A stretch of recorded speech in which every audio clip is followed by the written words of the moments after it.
Hello guys, welcome to my new class. तो आज आप लोग का स्वागत है एक हमारी नई कक्षा में, जिसमें हम आपको कुछ क्वेश्चन सॉल्व कराएंगे। मैंने आपको पिछली क्लास में डिविजिबिलिटी के सारे रूल्स बता दिए थे, तो उसी पे बेस्ड हम आपके लिए कुछ एग्जांपल लाए हैं, उनको सॉल्व कराएंगे और आप लोग भी उनको सॉल्व करके आंसर कमेंट बॉक्स में ज़रूर बताइएगा। तो पहला क्वेश्चन मैंने लिया है 45YZ0। यह एक ऐसी संख्या है जो 40 से विभाज्य है, तो y प्लस जेड का अधिकतम संभावित मान बताइए क्या होगा। तो इसका सॉल्यूशन होगा, मैंने क्या संख्या ली है, 45YZ और 0। जो 40 हमारा नंबर है, माना कि 40 हमारा नंबर है, ये किसके मल्टीपल होते हैं, हमको कि दो के मल्टीपल अगर लेंगे तो ये 5 और 8 का मल्टीपल होता है। 5 और 8 का मल्टीपल 40 होता है। तो मैंने आपको 5 के रूल में बताया था कि अगर यूनिट डिजिट में 0 या 5 आता है तो मतलब पूरी की पूरी संख्या 5 से डिविजिबल है। तो यहाँ पे 0 आ रहा है तो इसका मतलब ये 5 से डिविजिबल है। अब 5 के साथ साथ 8 से भी डिविजिबल होना चाहिए। अगर 5 से और 8 से दोनों डिविजिबल है तो इसका मतलब अगर पूछा जाए कि पूरी संख्या 40 से डिविजिबल है तो उसके लिए अगर ये 5 और 8 दोनों से डिविजिबल होगी तो इसका मतलब वो 40 से भी डिविजिबल होगी। अब हमको यहाँ पे वाई और जेड के मान निकालने हैं, तो हम क्या करेंगे, 5 का रूल देखेंगे। 5 का रूल तो हमारा इसमें सेटिस्फाई होता है। अगला हमारा 8 है। अब 8 का रूल इसमें देखते हैं। हमने आपको 8 के रूल में क्या बताया था, अगर किसी संख्या को 8 से हम डिवाइड करेंगे तो उसके लिए हम क्या देखते हैं, 8 जो हमारा होता है 2 का क्यूब होता है। 2 का क्यूब होता है तो इसका मतलब जितनी पावर होती है उतने नंबर, यूनिट डिजिट से उतने नंबर हम लेते हैं। तो यहाँ पे हम सिर्फ 3 नंबर की बात करेंगे, क्योंकि 8 जो होता है वो 2 की पावर 3 होता है। तो जो पावर है, जितनी पावर होती है उतने ही नंबर्स हम देखते हैं। तो इसको हम देखेंगे 8 से डिविजिबल, तो इसके लिए हम ऐसे नंबर्स लेंगे जो हमारे 8 से डिविजिबल होंगे। तो हम इसको y की जगह पहले 8 और z की जगह, दोनों की जगह हम 8 रख के देखते हैं, तो हमारा देखेंगे डिविजिबल होगा या नहीं। तो हम क्या करेंगे, 45880। अब अगर इसको हम 8, 5 का रूल तो हमारा इसमें लगता है, 8 का रूल इसमें देखते हैं। अगर 8 से हम इन 3 नंबर्स को अगर हम डिवाइड करेंगे तो 8 एकम 8 और 8 एकम 8 ये पूरी तरह डिवाइड हो जाएगा। तो हमारा y की जगह क्या है, y की जगह हमारा 8 है और z की जगह हमारा क्या है, z की जगह भी 8 है। आप लोग और भी नंबर लेके देख सकते हैं, और भी नंबर रख के देखें कितना आएगा। आप और भी नंबर रख के देखिए और आंसर बताइए आपका आ रहा है या नहीं आ रहा। नहीं आ रहा तो कमेंट बॉक्स में ज़रूर बताइएगा, अगर आ रहा है तो वो भी बताइएगा। तो पूछा क्या गया है, y प्लस जेड का अधिकतम संभावित मान। अधिकतम पूछा था ना, इसके लिए मैंने 8 और 8 रखा था। अगर न्यूनतम पूछता तो हम कम से कम नंबर रखते हैं, अधिकतम पूछा तो हम ज़्यादा से ज़्यादा नंबर रखेंगे। तो y का मान क्या है हमारा, पूछा गया y प्लस जेड, तो y प्लस जेड बराबर, y का मान हमारा 8 है प्लस जेड का मान 8 है, तो 8 8 मिलके 16 हो जाएगा, जो कि हमारा आंसर है।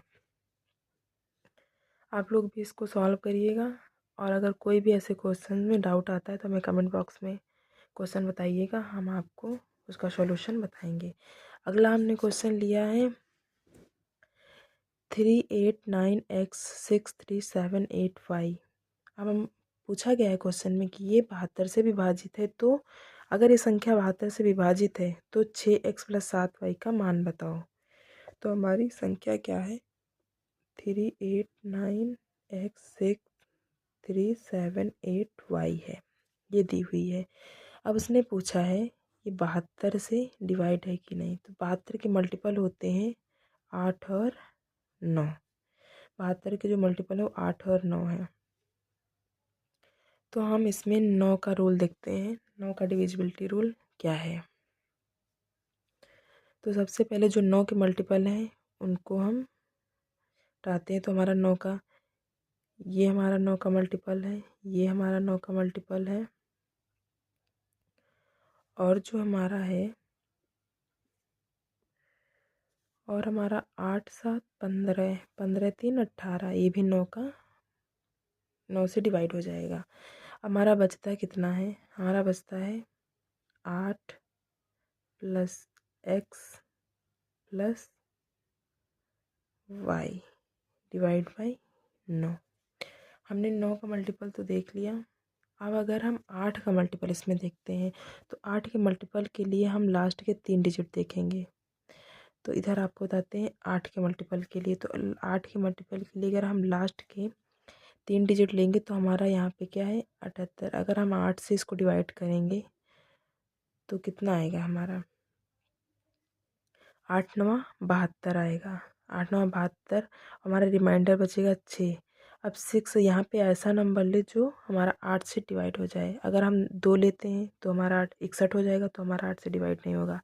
3 लेंगे 63 भी नहीं होगा। अगर हम 4 लेंगे तो हमारा क्या हो जाएगा 64, जो 8 से डिवाइड हो जाएगा। तो वाई की जगह क्या है 4, तो यहाँ पे हम वाई की जगह अगर 4 को पुट करते हैं तो 8 + x + 4 डिवाइड बाई 9।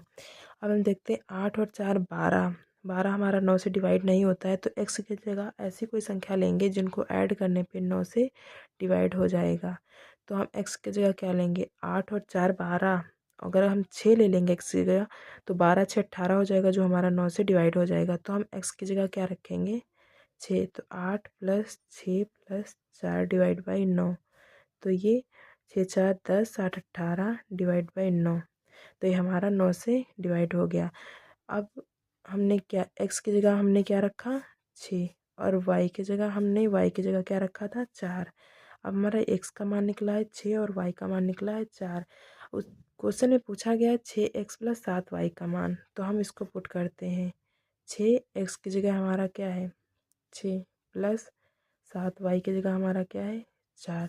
तो 6 का 6 से अगर मल्टीपल होगा तो कितना आएगा 36, और 7 का 4 से मल्टीपल होगा तो कितना आएगा 28।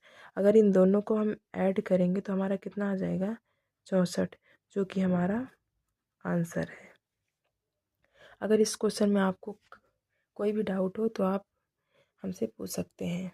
उसके पूछने के लिए हमें कमेंट बॉक्स में ज़रूर बताइएगा। जो भी डाउट हो हम आपका डाउट क्लियर करने की पूरी कोशिश करेंगे। और अगर हम आपको कोई भी चीज़ समझ में नहीं आती है तो प्लीज़ आप कमेंट बॉक्स में ज़रूर हमको बताइएगा। कोई भी डाउट, कैसा भी क्वेश्चन, कुछ भी हो, आप बिना झिझक के हमसे पूछ सकते हैं। अगला क्वेश्चन हम क्या लिए हैं 6p5157q, और ये नंबर लिए और हमसे पूछा गया कि ये 88 से विभाज्य है। जहाँ p व q एक अंक वाली संख्याएं हैं तो p × q का क्या होगा। तो इसको पिछले क्वेश्चन की तरह ही इसको हम देखेंगे। तो क्या है हमारा नंबर है हमारा 6p5157q। उसने पूछा ये 88 से डिविजिबल है, तो 88 के रूल में क्या आता है इसके मल्टीपल आते हैं 11 और 8। तो इसमें सबसे पहले हम 8 का डिविजिबल रूल देखेंगे। तो 8 के डिविजिबल रूल के लिए हम 3 नंबर्स को देखते हैं, पीछे के 3 नंबर्स को। तो हम अगर इसको हम 8 से डिवाइड करेंगे तो हमारा कितना आता है। अगर इसको हम 8 से करेंगे तो 8 छंग 48, हमारा कितना आएगा 48 आएगा। और 8 सत्ते 56, तो 8 सत्ते 56 आएगा। रिमाइंडर हमारा बचेगा 1। फिर क्यू की जगह ऐसी कोई संख्या पुट करें जिसको डिवाइड करने पे 8 से पूरी की पूरी डिवाइड हो जाए। तो क्यू की जगह अगर हम 6 ले लेंगे तो 16 जो हमारा 8 से डिविजिबल है, तो क्यू का मान क्या हो जाएगा 6 हो जाएगा, मतलब क्यू की जगह 6। फिर अगर इन पूरे नंबर्स को हम अब किससे देखेंगे 11 के रूल से। अगर हम 11 के रूल से देखते हैं तो हमारा क्या होता है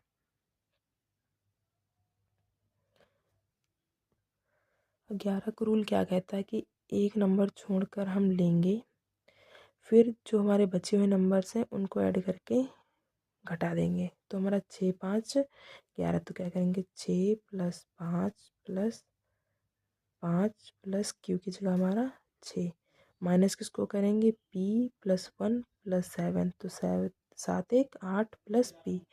तो इसको हम करेंगे 8 + p। तो 6 5 11, 11 5 16, 16 6 22, तो 22 - 8 + p हो जाएगा। अगर ब्रैकेट ओपन करते हैं तो ये हमारा जो माइनस है अंदर गुणा कर लेगा, तो हमारा क्या हो जाएगा 22 - 8 माइनस का p। 22 से 8 जाएगा तो हमारा कितना बचेगा 14 माइनस पी। अब हम 14 में क्या माइनस करें कि जो बचा हुआ नंबर आए, जो आंसर आए, उसको हम 11 से मल्टीपल करें तो हमारा पूरी की पूरी तरह डिविजिबल हो जाए। तो हम अगर 14 पी का हम मान 3 लेते हैं, अगर 14 से हम 3 को माइनस करेंगे तो हमारा क्या आएगा, 11 आएगा। और 11 को हम 11 से डिवाइड करेंगे तो ये डिविजिबल हो जाएगा। तो इसका मतलब पी का मान कितना है हमारा, पी का मान है हमारा 3। तो क्यू का मान हमने लिया 6 और पी का मान हमने लिया 3। अब पूछा क्या गया, पी गुणे क्यू। तो 6 गुणे 3 हमारा कितना आ जाएगा, 18। तो ये रहा हमारा आंसर। अगर आप लोग को कोई भी डाउट लगे तो आप हमें कमेंट बॉक्स में ज़रूर पूछ सकते हैं। आज के लिए इतना ही, मिलते हैं कल की वीडियो में एक नई क्लास के साथ। और हमारे चैनल को सब्सक्राइब करिए, लाइक करिए, कमेंट करिए, शेयर करिए। Thank you.